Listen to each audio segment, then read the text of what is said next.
How's it, guys? It's Dark Soul. What do you say? Okay, so in this part we're going to be taking on, we're going to be doing the first part, not the entire video, mind you, but the first part of Branden's training video. Right now, you saw just there, I just went ahead and I put up, just quickly to overview, Branden's stats. As you can tell, he had 14 attack, and so, as I said before, Nidoking is going to be our main, physical attacker. That being said, we're actually going to have a lot of special attackers, and if you recall back to my last video, you know why, because the special stat is just, it's where you want to go, it's how you want to fight, in this game. Okay, starting out here, we'll just go ahead and take on all the trainers of the, I believe it's Route 3, I want to say? So yeah, right before Mount Moon, I figured that if it's just a bunch of trainers that they put in your path just to, you know, raise your Pokemon, it's sort of the kind of thing that you want to experience as you're just playing the game yourself, which is why I'm doing this post-commentary. I figured we'll do like semi-dungeons / dungeons or special events with live commentary. I'll be doing it as I play the game. And in situations like this, I'll just have voiceovers, or if you guys want, if I do, we'll see who's willing to go ahead and respond so I get some feedback. If you guys want, I'll try and figure out to play some nice video over the quick play and the training segments. You know, the first LPer, I'm not sure if he's the first one to do it, but the first LPer I saw do that sort of thing is Chugga Conroy. And it does seem quite nice once in a while. I mean, post-commentary is good and all, but, you know, these training segments, it's, I mean, you know, you can kind of see what's happening already. And if you want, I'll just go ahead and I'll just put in some really nice music from other video games that I think is really awesome. And maybe that'll work a little bit better. But in the meantime, I'm going to go ahead and take this time to explain a couple of things a little more in detail that I wasn't able to in the last segment. Let's see, let's talk about stat ailments. Stat ailments, if you might have seen, or the one that's going to come right now, I believe, is, let's just pick paralysis, okay? Paralysis is something that comes from typically electric attacks. Actually, here is right now, there's Thunder Wave. Paralysis, any stat ailment, paralysis, burn, poison, and freeze do, or actually I take that back, except for freeze. They do two things. They do one prominent thing and then they do one passive thing. For paralysis, the prominent thing that it does is it makes it so that there's roughly, don't quote me on this, but a 50-50 chance that you'll be paralyzed and you won't be able to do anything. So your opponent actually runs the risk of missing a turn and skipping it, roughly the chances of a coin flip. Now what it does passively, however, is any Pokemon that is suffering paralysis gets its in-battle speed stat halved. Now, I said in battle, and that's, I'm going to talk about a little bit later, but yes, as far as there, and see this Pidgey got paralyzed again, so I'm going to always go first, because its speed is halved. So that's a really good strategy. If nothing else, from your paralysis, from that risky coin flip chance of them skipping their turn, at least you get the speed reduction. Now, burn, which I really don't think we'll come across, I mean, don't get me wrong, it definitely isn't impossible, it's not without the realm of possibility. But what the burn stat does, I think I tapped the microphone, sorry. Burn stat does a little bit of damage to you after each turn, roughly like 1/16 of your health. You can go ahead and figure out the calculations, like I don't even, it does a little bit of passive damage. But what what it does passively is that it, instead of having your speed stat like paralysis, it has your attack stat. And so what poison does, poison is the same thing as burn, except it has two phases. There's being poisoned like regularly, which does like 1/16 of your health with each passing turn, just like burn. But then there's badly poisoned, and I did not know the difference for a while, and let me explain what the difference is. It won't tell you right now in Gen 1, it won't tell you you've been badly poisoned, but you are. And what badly poisoned does is that the poison damage builds up over time. Since it's always a set amount, you know, 1/16, 1/8, etc., etc., it's probably not that, but you get what I mean. It builds up every single, with each passing turn. Pokemon cannot go 8 turns from whatever health, or generally, no, from full health after being badly poisoned. So it's good to do, it builds up, it's a lot of damage. There's only one move in Generation 1 that causes badly poisoned, that move is Toxic. But we won't be encountering that for a little bit. And then the last move that I said does not have both a prominent and a passive effect is Freeze. Freeze is extremely rare, but definitely not impossible to get. Freeze is really annoying. In Gen 1, if you are frozen indefinitely, and you can't move, period. Yeah. Thankfully, there isn't any one move, and there still isn't. We're going on Generation 6, and there still isn't any move that just flat out freezes you, and thank goodness, because that would be so broken. Just like I said, you can't move. At least in future Pokemon games, I'm not entirely sure. I want to say Gen 3, but possibly Gen 2. There is a chance for you to actually break out of freezing. I'm not sure what the curriculum is, but it might be a chance. It might be. I find that if you use like a fire move, sometimes it works. I might be wrong, but I'll get back to that later. So in the meantime, here I'm just doing what I did with Pikachu and Caterpie to Metapod to Butterfree, is I'm just throwing out Branden out there so he can get the experience, and going ahead and just curb stomping everything with Confusion.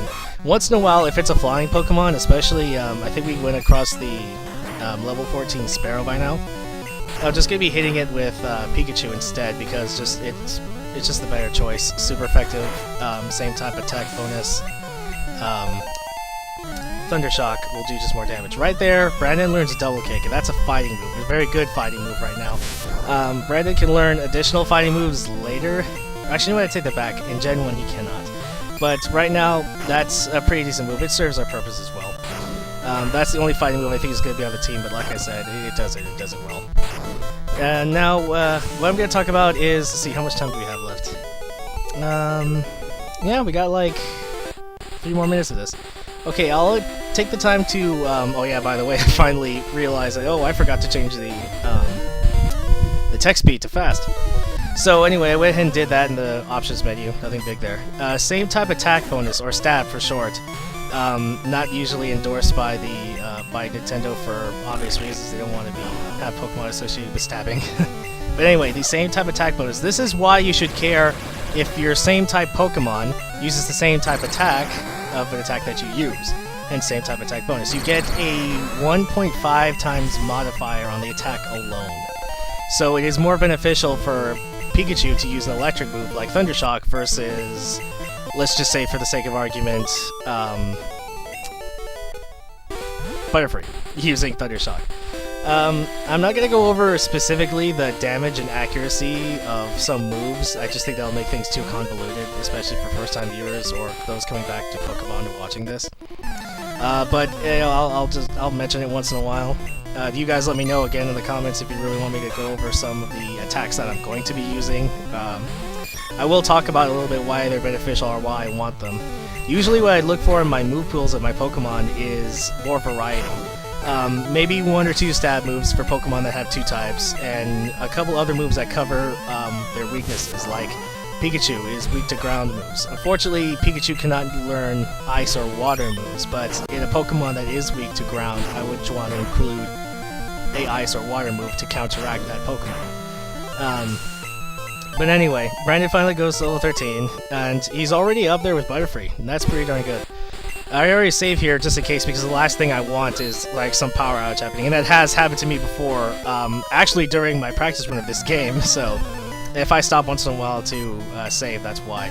You'll also notice an interesting fact here, that if you notice that with trainers who have certain amounts of Pokemon, will have their Pokemon will be higher level if they have fewer and lower if they have many, which makes sense. It's just like how many party members you carry on throughout the game. It's just that the spread of experience is more concentrated with fewer Pokemon. Also, that means that these Pokemon are really good XP opportunities. What I try to do here is that you'll see me using Butterfree, and I'm actually stalling on purpose, and I might as well, if I'm going to stall, I might as well do something beneficial. I'm messing up with Jigglypuff's in-game stats, and I'm just letting the Jigglypuff pound on Butterfree to knock it out. Why? Because I have Double Kick now, and Double Kick is a fighting move which is super effective against normal types. I'm not sure how that works, but that's just how it is. And so I pick up the full experience because Butterfree was knocked out. So any Pokemon who might have shown on the field, they do get the additional experience, but only if they survive till the end of the battle. So if they get knocked out, it's just considered if you have only 1 Pokemon. That's going to be it for the first training segment. The rest of the video is going to continue on from here with live commentary.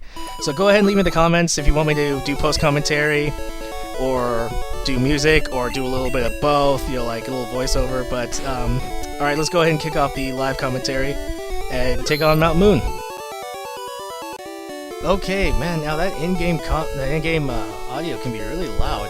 I have no idea. I tried looking at the Dazzle and I do not see any settings that will allow me to lower the game's audio, so it's either that or I have to just start to talk a little bit louder, and that's fine. Now, as we enter Mount Moon, as the sign says right here, we need... Oh, that's right, I don't have the town map. You know what? That would have been a little more efficient for some of you who aren't familiar with Kanto like I am, is to get the town map. I might go back and do that later. Okay. This is Mount Moon. This place is kind of annoying. Why? Because we don't have access to repels yet. What a repel is that when you use it, it's a consumable item, kind of like potions, antidotes, etc. It has a set amount. When you use the repel, wild Pokemon cannot, you can't run into them or encounter them randomly, as long as their level does not meet or exceed the level of your lead Pokemon. So, for example, if I had a Pikachu and I used Repel, wild Pokemon level 10 and lower cannot run into me. And same goes for Butterfree and Nidoran. However, I do not have access to them, and the game does not let you have access to them until after you've gotten through Mount Moon. So, this will be fun. See how far I can go without getting into the encounter. Well, okay, I mean, like, in between each one. Okay, here's one of the major reasons why Mount Moon is annoying. Loads and loads of Zubat. These guys are extremely pesky because of their move Supersonic. Supersonic has an accuracy of 55% out of 100, but I swear the computer has an enhanced accuracy rating for that sort of stuff, kind of like how Sing was in the speed up segment. Anyway, we pick up Training Machine 12, which contains Water Gun. I am going to be using this, but later. No one in our party can learn it right now, but, you know, just start right now. Hey Pikachu, how you doing? Oh, good. Anyway, go up here. This is going to be Potion.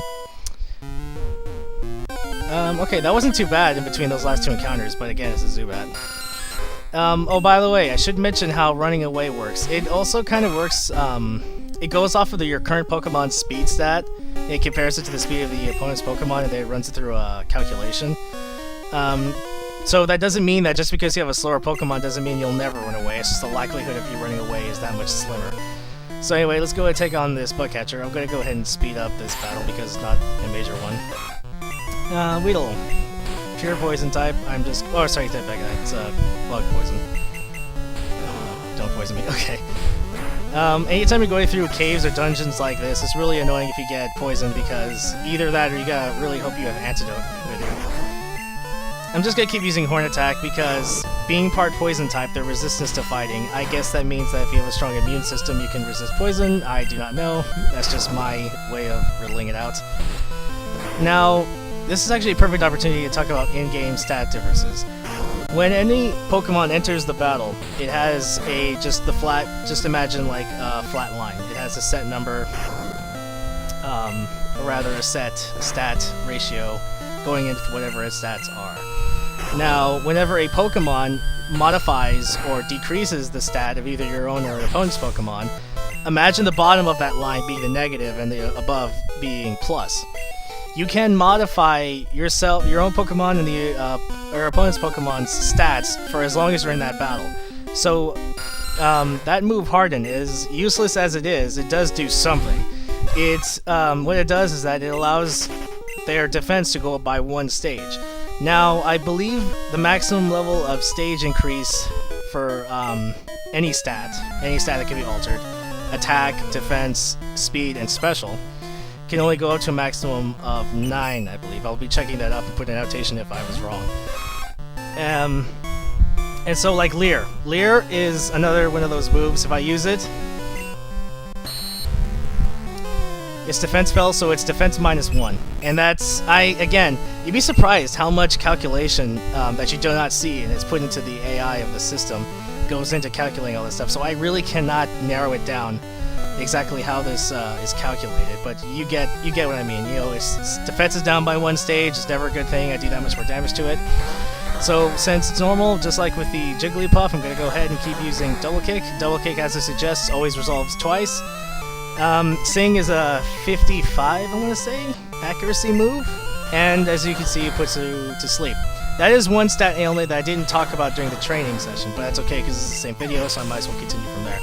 Sleeping is a very interesting one, and the reason I say interesting is because unlike confusion, or actually no, it is a little bit like confusion, it has a chance of going away between, I want to say for in the GBA game, I keep doing it, in the game, it goes off, it lasts from 2 to 5 turns.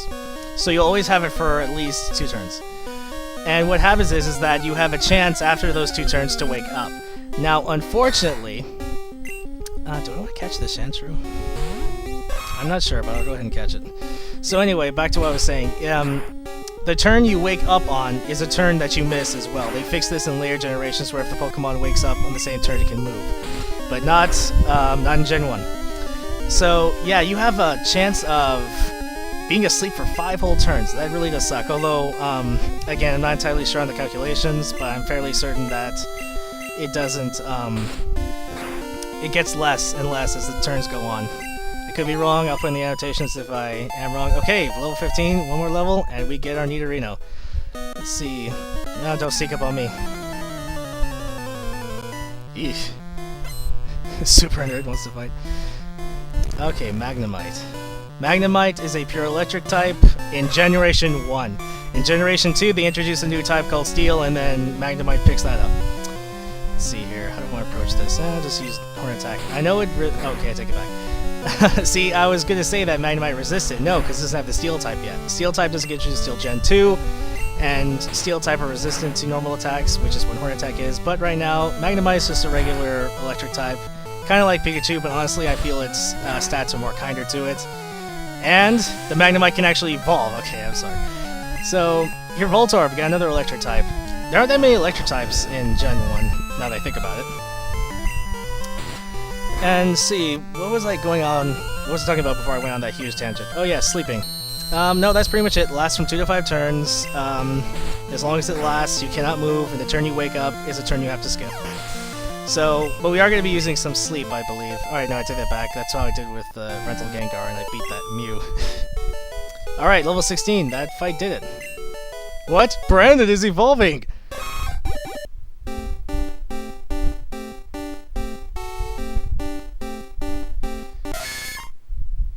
Alright, so now we have our Nidorino. But in this same video, we are going to get our Nidoking. Yes, that's right, Branden. You're going to be mighty, and you're going to like it. We're gonna go ahead and... oh, a rare candy. I'll mention that after I'm done with this slot. Okay, Nidorino. 3-3 attack. That's very good. Defense could be better. Speed's alright, and special I do not care for because he's not gonna be using any special moves. Alright, now... as Pokemon gain levels, there's a stat calculator, which I'll probably go into more detail later. Maybe it'll be more... it's something for me to talk about if we go through another training session. But yeah, naturally, the Pokemon... get modifiers based on a certain range that they're given and that the computer calculates. It's very convoluted, but that's just what happens. You'll notice in between evolutionary stages, if we looked at Nidoran before he became a Nidorino, you'll see actually that all of his stats took a big jump, and that's because as the Pokemon evolves, it gets a new range, and so it adapts to that. I thought that's very good. That's a good thing to note. It's because of that that I actually don't want Branden as a Nidorino to level up anymore. So I want him to actually become a Nidorino and become a Nidoking at level 16. Ask how are you going to do that? Well, remember, Nidorino evolves from an evolutionary stone, and we're in Mount Moon. So yes, we're going to pick ourselves up a Moonstone and use it on him immediately. That being said, I really don't like Nidorino's back sprite. There are some Pokemon it fits. Pikachu's is fine. Charizard's is not. And some of them are just really basic. I mean, yeah, I know there was graphical limitations at the time, but you know, it's just like, yeah, it just feels like you could have done better. That being said, I'm actually going to put a link down there in the description. It's a link to a rather funny Let's Player. I say rather because he can be sarcastically funny sometimes as well. English is not his first language, in case of you're wondering. His name is Slowflake. He made a couple of... he really likes Pokemon as well. He did a little segment, a little special on looking at what were they thinking with some of these back sprites. And I want you guys to I just suggest to you, can't demand you, to check it out because it's really funny. It mentions about just how ridiculous some of these sprites are. Not even just the back sprites, some of the sprites period that you see.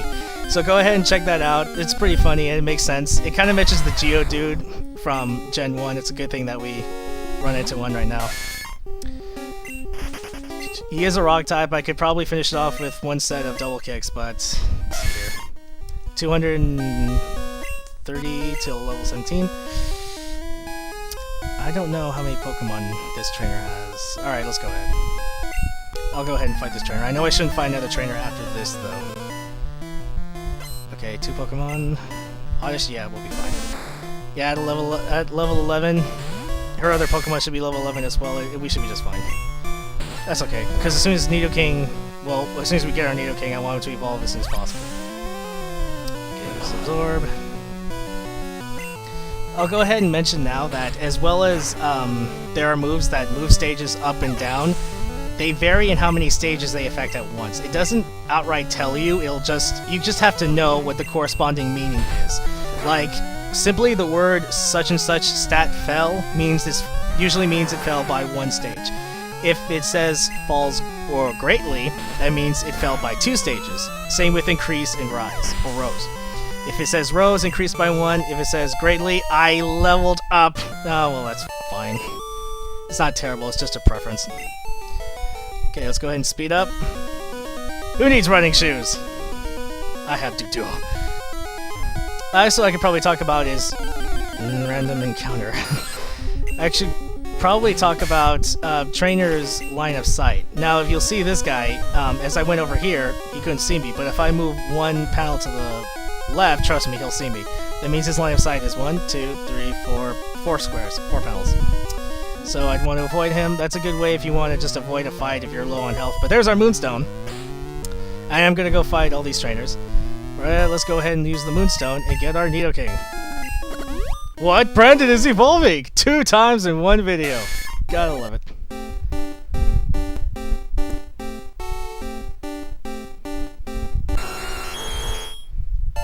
Alright, so Branden is finally a Nidoking.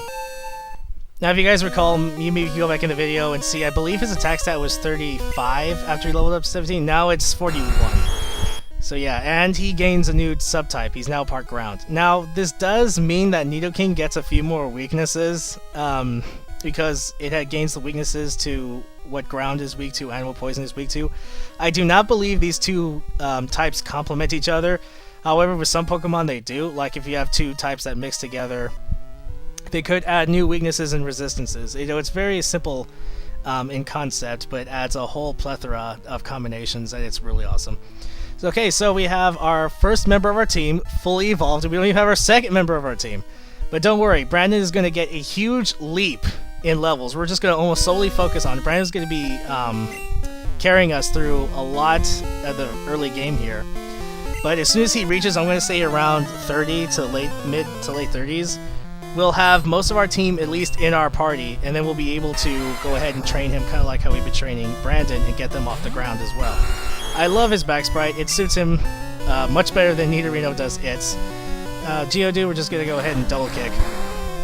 I guess rocks can be smashed. Makes sense. I guess in some circles. Actually, no, just period. Like, martial artists are known to break boulders and, like, bricks and such. Okay, maybe boulders is a bit excessive, but you get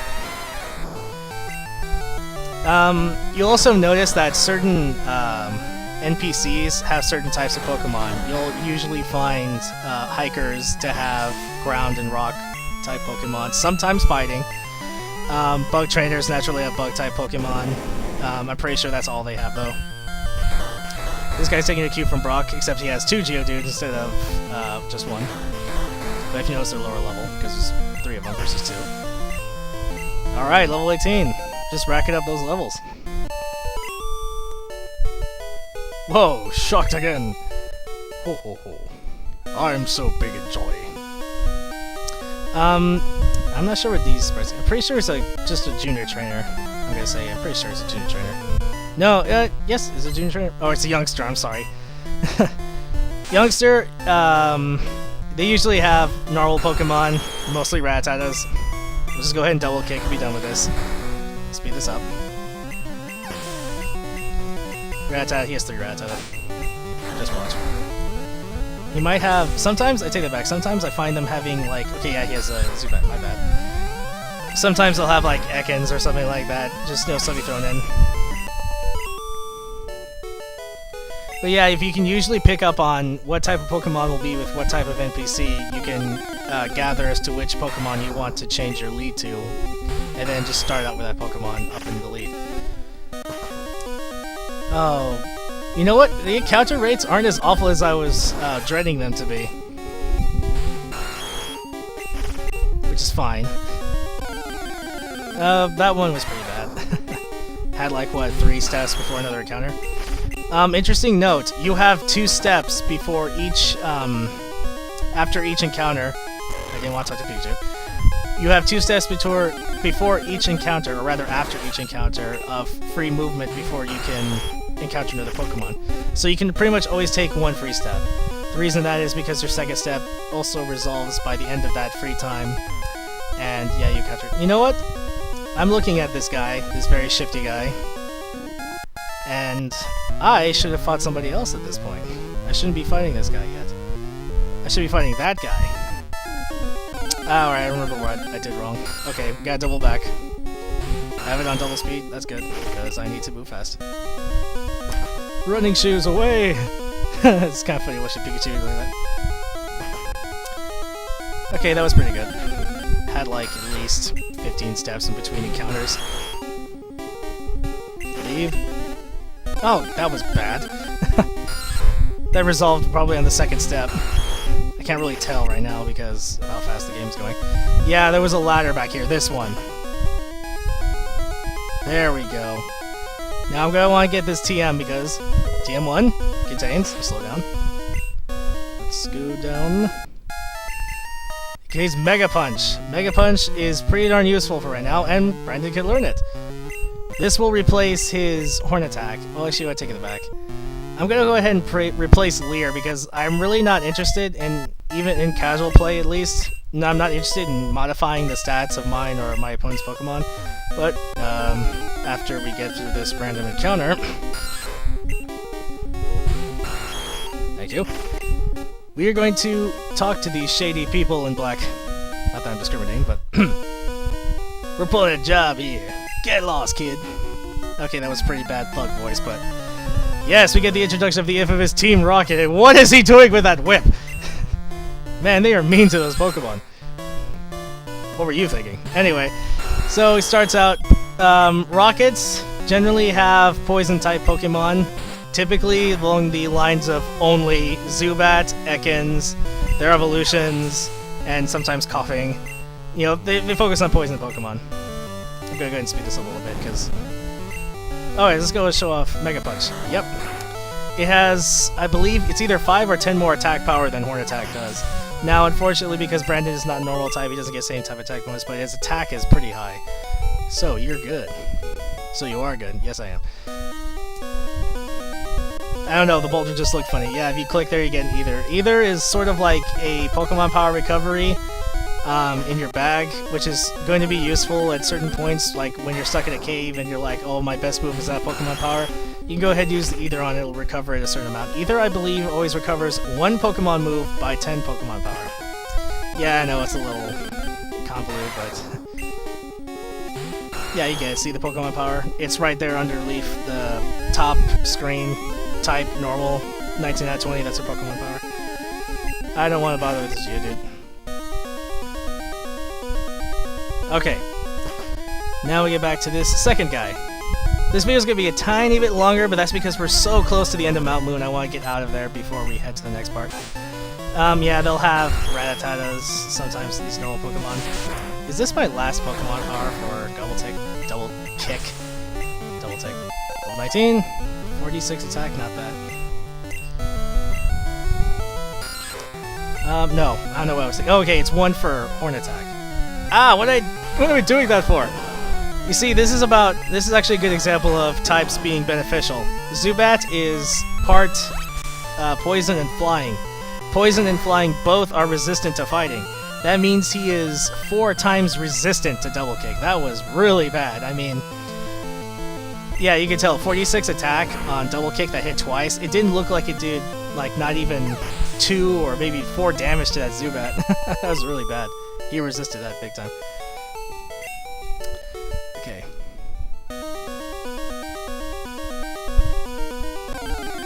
Just make our way down here. So yeah, all in all, without repels, these encounter rates aren't all that bad. Okay, that was medium. Run away. There's nothing much to say. I'm just trying to... Just hoping that I don't run into Pokemon or any random encounters. That was really good right there. That stretch of land. You know what? I'm just gonna go ahead and get rid of this Geodude because I missed out on... I'm gonna say right now, I missed out on an optional fight with our rival. And I'm kind of sad that I did. But it wouldn't have mattered too much anyway. But yeah, I'm just gonna go ahead and fight a few little extra battles on the side here to kind of help offset that experience that I was planning on getting. Because I did fight the optional rival fight in my practice file. Okay, that was bad. Alright, you're done. Okay. I'm gonna go ahead and just heal up King, Branden. Okay, all healed up. Now this guy, this is required. Hey, stop! I found these fossils. They're both mine. Well, somebody's being selfish. So yeah, those 2 sprites up there, just 2 panels ahead of us, right next to each other, are fossils. They are Pokemon that we cannot lock until much late in the game, and I don't know why they did that. Because when you do revive those fossils into the Pokemon they're supposed to be, they're like level, like, what, 20, 25? And at that point in the game, you're supposed to have Pokemon, or generally I find myself having Pokemon, around level 40, early 40s, so yeah.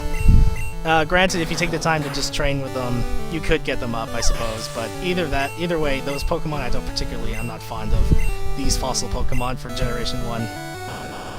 So anyway, yeah, this nurse is gonna be up in our face, being all greedy, thinking we're trying to take the fossils when we just went through. Let's go ahead and speed this up. 49, good, we're increasing by 3. Coping. What do you mean I missed? What? Hold on. Oh, he's using... Wait a minute. Yeah, he's using Smog. No, wait, no, Smog's the attack. That's not modifier. So why am I missing so much? What is that all about? Okay, come on. Thank you. I should take him out. Here we go. Okay, I'll share. Hey, buddy, I don't even want any of them. I'll just take this one because it's faster. It's the Helix fossil. You get Ammonite from this one. You get Kabuto from the other fossil. Alright, then this was mine. You can go ahead and have it. Well, that's it. That's Mount Moon. We just go through that ladder and we head up to Cerulean City. Stop right there! Uh-oh. Oh yes, I remember these two. That fossil is Team Rocket's. Surrender now or prepare to fight. Yes, in Gen 1 Pokemon Yellow, we have this nice little insert of Team Rocket from the anime, complete with Ekans, Coughing, and Meowth, although this Meowth does not talk, which makes him that much less awesome. They're nothing special, really they're not, it's just a shout out to the anime. I mean, they're rather amusing, even after the thousands of times that they've been blasted off, and well, let's be honest, they show up, you know they're gonna lose. I like it much better in, like, Gen 5 when they actually become a little bit more serious. I mean, like, their humor is still there, and they do lose a little bit, but it's not played so silly like it has been for the past hundreds and hundreds of episodes. But anyway, they're nothing special, like I said. Just a Coughing and Ekans and a Meowth. Really nothing that you can't see from any other Rockets grunts out here. We will be encountering a couple of times. Unfortunately, they're not nearly as enjoyable as Junior Troopa is from Paper Mario. Which is kind of sad, but whatever. A Pratt beat us. Team Rocket's blasting off at the speed of light! Okay, so now that that really minor nuisance is over with. Oh, we're out of there. And that'll be it for this video. So, no, I didn't want to go down. Thank you. Alright, and with that, I'm going to go ahead and save. Thank you guys very much for joining me for this another installment in Let's Play Pokemon Yellow. If you like this video, please leave a comment and like. Go ahead and subscribe to the channel if you want to be notified whenever I upload another video. They're usually quite frequent, honestly. So with that, I'll go ahead and I'll see you guys in the next part where we take on Cerulean City.